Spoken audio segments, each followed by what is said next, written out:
sports fans, I'm Richard Lewis and welcome to E-League Weekly.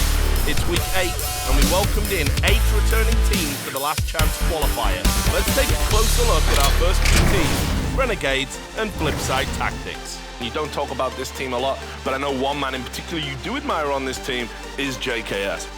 Yeah, he's someone where he's not your prototypical star player because you don't see like huge fragging out of the guy. He doesn't necessarily have like crazy clips that everyone remembers. He's not going to be topping the scoreboard as much, but for me, he's a star in as much as we think classically of when Hiko was his best on Cloud9. Like he gets those consistent kills, he holds his spots, and he's very good in clutch round situations. So for me, he's someone where it's kind of like patience and decision making. Those are his skills as opposed to crazy aim or flick shots or whatever it might be that you think of as a standard player. And he really is the guy I think they've built this team around. And obviously we want to talk about who they're going to be playing in their opponents. Flipside, and of course, their veteran, Markelov. Yeah, Markelov, I mean, we've mentioned it so many times, one of those well-known, better players in 1.6, considered one of the top 3 operas of all time. We haven't really seen him pick it up too much, except at the Major, he used it to great effect on, specifically on Mirage, against NIP, was a big impact in that upset win, in that series over NIP.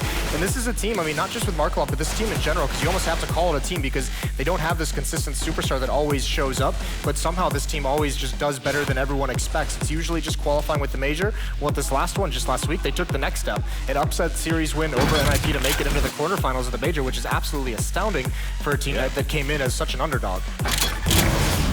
The first match of the last chance qualifier saw Flipside Tactics starting on cobblestone against the Australian team Renegades.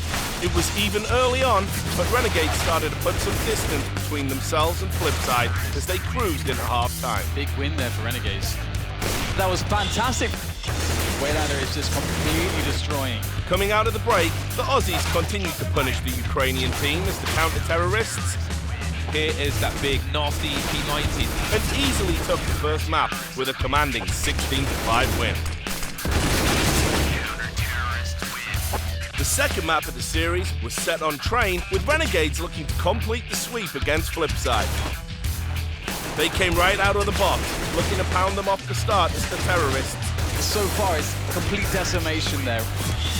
Assa's having a great game so far. While taking complete control of the match with a 10-2 lead. And they are cleaning house. The Australian squad went into half-time up 10-5 and came out of it like they did in the previous map, totally destroying Flipside. That is absurd. The assault continued to the end of the map. They are crushing Flipside at the moment. As Renegades won all 6 rounds for another 16-5 win and the sweep against the Ukrainian team. Flash comes in at the perfect time. And that is the end of the game. Now let's take a look at our other 2 teams on day 1. Let's start by talking about Gambit, and in particular one player, Moses, the sex god. Just an epic player. Fantastic nickname as well. And this is this team that, you know, has actually shown that they also made the quarterfinals, much like Flipside, a little bit of an upset to get there. But Doja, you know, another old school player, another very historic player, seems to be doing very, very well for himself recently. I mean, at the beginning ago, he was very good, seemed to have dipped off a little bit. Now he's coming back to it. He's been very, very impressive for them. And it actually is, I mean, very surprising, like I said, much like Flipside, that they even made it to the quarterfinals. That was a big upset that they even got there. So let's talk about Virtus Pro, one of the most storied teams in Counter-Strike history. And we're going to focus a little bit on Taz. I think he's having a bit of a renaissance in his career at the moment. Yeah, I mean, especially when he was at the Major, there was a couple of maps he had where he was straight top fragging. He was actually doing very, very well. You actually look at what ended up happening to them later in the tournament. They went against SK, the team who won the Major, who obviously the best team in the world right now, and they gave SK the biggest challenge of anyone in the whole tournament, and Taz was part of the reason why. Now, not on all 3 maps was he able to be very good, but you saw it was actually, like, Snacks was one of the guys who had a very quiet tournament there. Yeah. And so you need more firepower. When you're on Virtus Pro, we always say it's that classic trio. You've got Snacks, you've got Bialy, you've got Pasha. Well, if one of those isn't on the form, you need it to be Neo in some capacity, or Taz, who kind of delivers what you need in that scenario. The second match of day 1, set on Dust 2, had one of the great teams in the world, Virtus Pro, taking on Gambit Gaming. Gambit grabbed the early 5-0 lead on this map as the counter-terrorists. It was really all about this man, Mo. And looked to play the spoiler. But the Polish squad regained control and won 8 of the next 10. Pasha will enable his team to take over that B bomb site. Take the half-time lead, 8-7. Virtus Pro immediately came out and took the pistol round and moved to the 11-7 advantage. This round has just been shut down. Gambit answered with some strong frags to take the lead back, but it was Virtus Pro who got to map point with this nice Taz 2-on-1 action. And he'll be able to do so. He can't get to cover in time, and that's that. Taz making the second kill, and the defuse will come in. That was very fast. The mostly rushing through would not go away, and Trent hold it line and forced overtime, but Virtus Pro would not be denied, winning 4 of the 6 OT rounds with a 19-17 win. 4 kills for Bialy in this round. He decided that it was over. Map 2 of this series was set on Mirage, and Virtus Pro wasted no time showing what a dominant team they can be. There's the first one, the second one's heavily tagged. That's a wrap. It's a Scout versus a Max 7. And Max 7's got to win. What is going on? Coming out and annihilating Gambit is the CT. Virtus Pro went into half-time up by the insurmountable 13-2 score behind 2 individual aces by Pasha and Neo. Neo charging with the pistol. That's 4K for Neo. And that's the ace for Neo. After half-time, Gambit did grab a couple of rounds, but in the end, it was the Polish squad that closed out the map and the series 16-6. Hero defuse coming in again. Oh, it's still at 19 HP. How much time? There isn't enough time. Virtus Pro lives to play another day, has a chance to get into the semi-finals with a win next round. Now let's go back, as our own Duncan Lauren Shields sat down with one of the greatest CSGO players in the world, Neo, Virtus Pro. I'm here with Neo, who's a veteran CSGO player, 1.6 legend. When I had to try and figure out who do I think is the best player of all time in 1.6, I decided it was you. What do you think it was about the way you played 1.6 that caught people's eye or impressed people when you think back? I guess I was much more focused on myself than on the team. Right now I have to think about the strats, map picking before the game, all that stuff. Back in the day, someone told me what to do, I was trying to execute. Now it's more focus on the team. In CSGO, now you have different stars on your team, Yeah. What is the challenge of trying to help that guy be a star player or help him be his best? Is it difficult? I don't think it's difficult. In the team I can do whatever is needed. Like when we won Dubai, ESL Dubai, I was the sniper. When we won Katowice, I was in-game leader. Sometimes I'm just a support player because we have other guys being snipers. So it's like I just do whatever's needed. You're still playing Counter-Strike all these years later, still a professional team, still near the top level. Is there something special about Counter-Strike or something about when you play it, it's something unique for you? I loved the older version of the game. Right now it's more about competing. I love traveling and playing games. And I've been doing that my whole life, so I don't really see myself without the game, without the competition.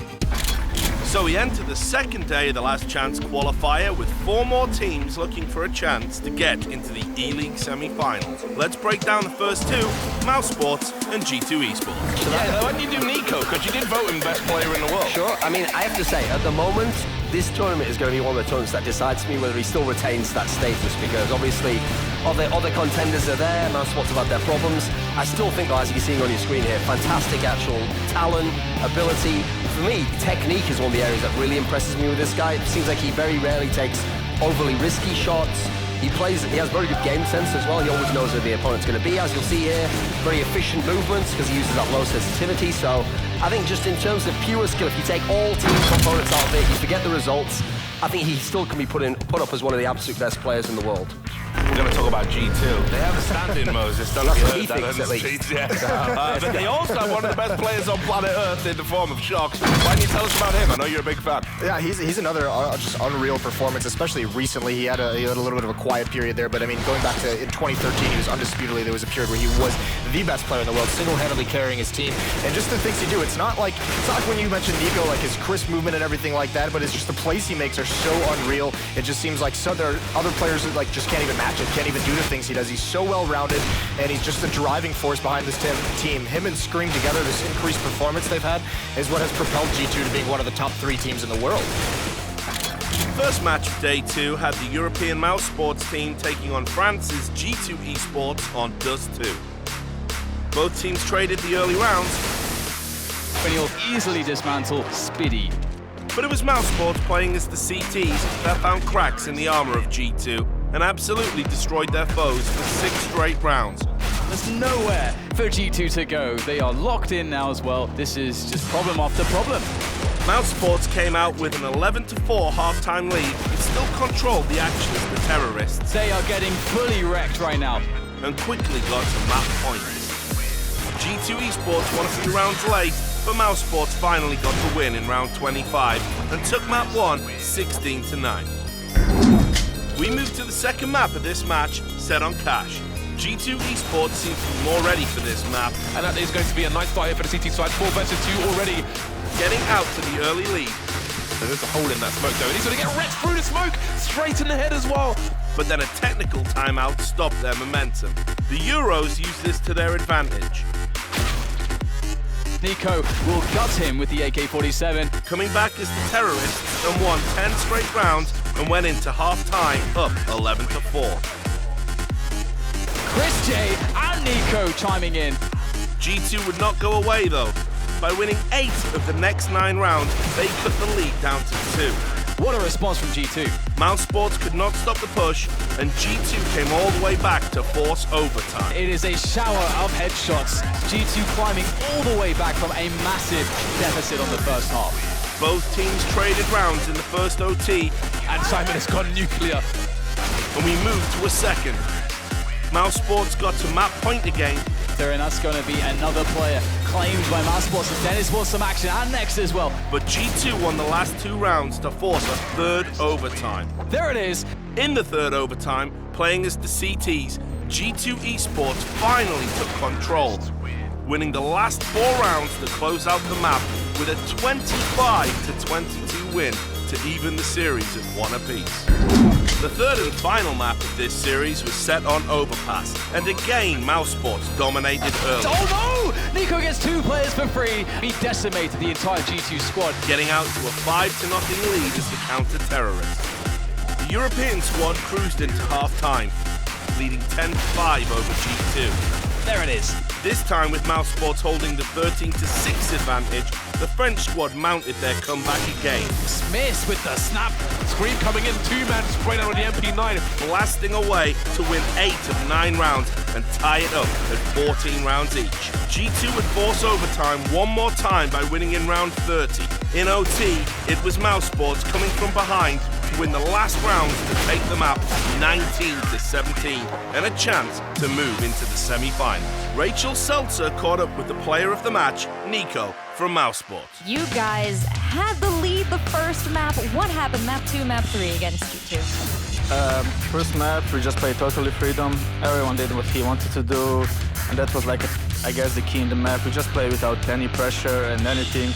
And on cash, when we started losing, there came some pressure, and when we have that pressure, it's really hard for us. I don't know why, but we are just like not giving like 100% when we are under the pressure. And overpass, it was same as on Dust 2, I guess. We didn't have anything to lose, so we just played freedom. I played freedom especially, and yeah, that's it. We're about to get into our second series of the day. It's going to be FaZe and CLG going head-to-head. And the guy that we've talked a lot about, CLG, and of course, Tarek is kind of the player at the moment that I think has the most pressure on his shoulders. Actually, I would go the opposite way. He has 0 pressure on his shoulders because he doesn't want to play on the team anymore. He's leaving in like a week. This is his last event. Yeah, but I mean, he's always... doesn't he want to be in a new team?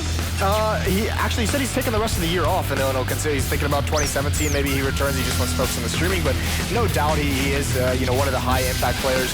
The issue is, he was hitting this really good form right around Columbus, right around Malmo. Those are 2 good events for him, probably the best events we've seen him have in a long time. But the key to that as well was he had JDM next to him, who was doing so much for this team. And you've seen JDM's departure. This team has kind of started to crumble, and Tarek with it. He's been really struggling. I know you're a big FaZe fan, though, and you're always tweeting about them. So why don't you tell us about this team, and in particular the man Rain? Well, yeah, I mean, the thing about FaZe is, it's kind of how I described them in the video I did for ESL. They collected together all these skilled players from different regions, different countries who didn't have some top team to play with. And an obvious one there is Rain, because this is a guy who already had caught people's eyes when he was over in those, London Conspiracy, LGB, Norwegian teams. But when he then came into Kingwin, G2 coming into FaZe, he was really one of the standout players. And partly because he's got such an all-around game. The last match of Day 2 was between FaZe Clan and Counterlogic Gaming, starting on Mirage. The European crew jumped all over CLG from the start, getting out to a huge lead as the terrorists. A trio of kills coming in there for FaZe on the entry. He jumps and Fox takes him out of the sky like a clay pigeon to a shotgun. After having the 11th before half-time lead, FaZe kept up the attack and breezed through the second half. Well, the bomb's down, and so are a number of CLG players winning all 5 rounds and blowing out CLG 16-4 to win map 1.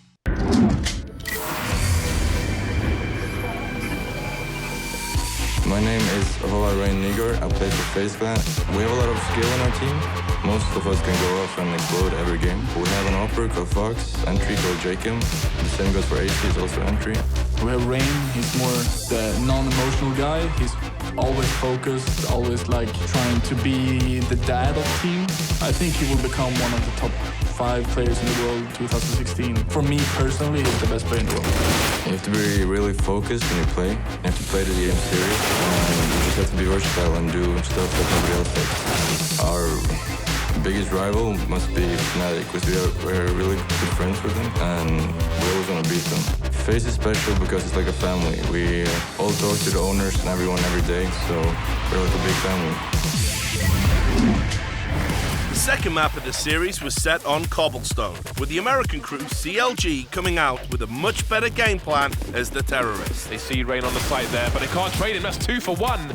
They got the lead and forced FaZe Clan to call timeout after round 8. FaZe quickly answered back. Oh no, what is this? AZ having a man walking on his head. He'll get 2 quick kills. Taking 5 of 6 rounds to tie it all up at 7-all. CLG came out of half-time. Oh no, AZ gets 2 on the spray down. That is massive there.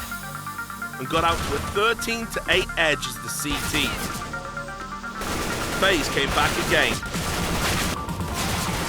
and tied it up at 13. CLG took 3 of the last 4 rounds. This is a huge round for CLG. To win the map 16-14 and even the series at 1 apiece. Trying to get himself 1 versus 1, but he can't do it. The third and deciding map was set on Dust 2. FaZe won very early, but CLG took control of the map as the terrorists. Trades for both sides at advantage of CLG. Getting out to an 8-5 advantage. With the underdogs leading at the half, CLG won the pistol round. Oh, he gets pinned to the wall. CLG are off to a flying start. And grabbed control of the match. Kusa with 2k, putting in great work as a rifler. 3k for him, almost a 4th. By winning 5 of the next 6 for the lead. Peaks, oh no, Kusta, he gets caught off guard, not looking in the right spot there. FaZe stormed back and won 7 big rounds to force overtime. I don't even know what to say, this is unexpected to say the least. The action was intense. He's actually got great engagement. He has to make a fast frag of it, but it's too slow. Now the flank comes in from Rainbow Cutler's ready for it. That's a strong frag. As both teams traded rounds and pushed the map to a second overtime. FaZe Clan had a huge comeback in round 4 of the second OT to get closer to the win. FaZe finished off the stubborn CLG with the 22-19 score to move on to fight another day tomorrow. Chris Puckett caught up with Kiyashima from FaZe Clan after the match. It was looking like multiple situations where you guys may be exiting ELEAGUE. Instead, you're going to stay on. You'll be fighting tomorrow on live TV. Talk to me about this match specifically, though. Where did CLG give you guys some trouble, and what do you need to fix going into tomorrow's match?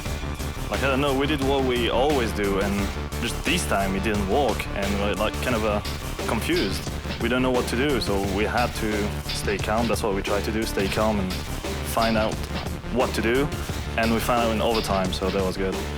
So heading into the last chance qualifier final matches, we have Renegades taking on Virtus Pro, followed by Mouse Sports and FaZe Clan fighting it out for the last spots in the ELEAGUE semi-finals.